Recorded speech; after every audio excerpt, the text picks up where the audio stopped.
नाज़रीन इस वक्त बात पाकिस्तान की, ईरान की, अफगानिस्तान की नहीं रही। बात इससे आगे निकल गई है। आप देखें कि इसराइल के गिरदो नवाह में जितने ममालिक हैं तकरीबन सारे इस्लामी ममालिक हैं।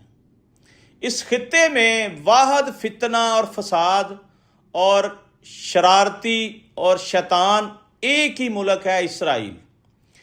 ये एक छोटा सा जजीरा नुमा मुल्क इतने बड़े बड़े हमारे इस्लामी ममालिक को बर्दाश्त नहीं कर पा रहा।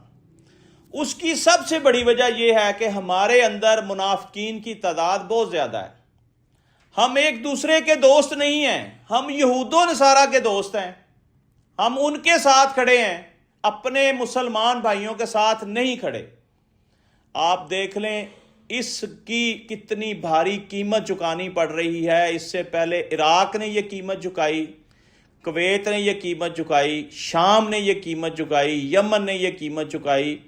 इस तरह बेशुमार और भी मुल्क हैं जिन्होंने भारी कीमत चुकाई और आज वो कमज़ोर हो गए, बिल्कुल डेड लेवल है उनका। उनके पास ना आर्मी है, ना ताकत है, ना उनके पास कोई बिग बिजनेस है। वो बस वो रेंगने वाले कीड़ों की तरह वो चल रहे हैं।